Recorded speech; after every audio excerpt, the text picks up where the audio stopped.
রূপা ইদানিং কার লগে ঘনে কথা কয়, জিজ্ঞেস করলে কয় বান্ধবী। ও কি আমার কাছে কিছু লুকাইতেছে? সিসি হাফিস কি ভাবতেছি?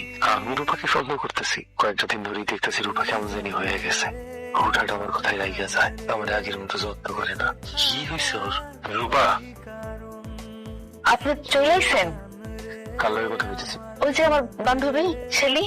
দাও তো আমি তার লগে একটু কথা বলি। আপনি কি আমার সন্দেহ করতেছেন নাকি? আরে সন্দেহ করুন কেন? হ্যাঁ আমি সব বুঝি। আমি কি বাচ্চা নাকি যে আমি কোনো কিছু বুঝবো না? আশ্চর্য, তুমি রাইগে যেতেছো কেন? তো কি করবো? সবসময় আপনি আমার নজরে নজরে রাখেন, এটা সেটা প্রশ্ন করেন কেন? আমি কি কারোর সাথে কথাও বলতে পারবো না? আমি কমও সেটা করলাম। থাক, আপনার সাথে ঝগড়া করার আমার কোনো ইচ্ছা নাই। ভাতরাম দাসা খেয়ে নিন। তুমি খাইতে দিবা না? আজকে আমার শরীরটা ভালো নেই, আমি ঘুমাবো।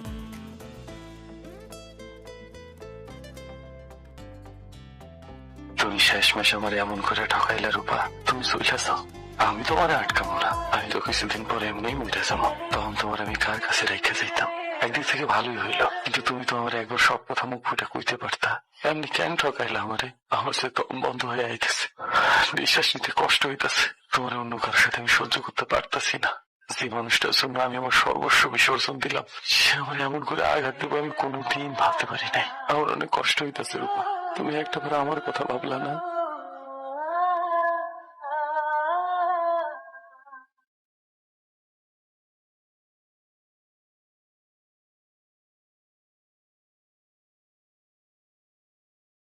তুমি আমার এই জায়গায় নিয়ে এসে 2 দিন হয়ে গেছে।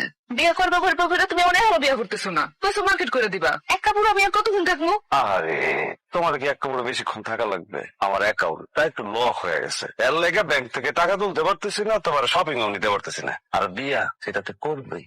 ও তাইলে আমি ঠিকই খবর পাইছি। তুমি মাইয়ের দিনের পর দিনে এনে থাকতেছো, তোমার লজ্জা করে না? তোমার ঘরে বউ থাকা সত্ত্বেও তুমি আরেকটা মাইয়ের নিয়ে ফসলি ফসলি করতেছো।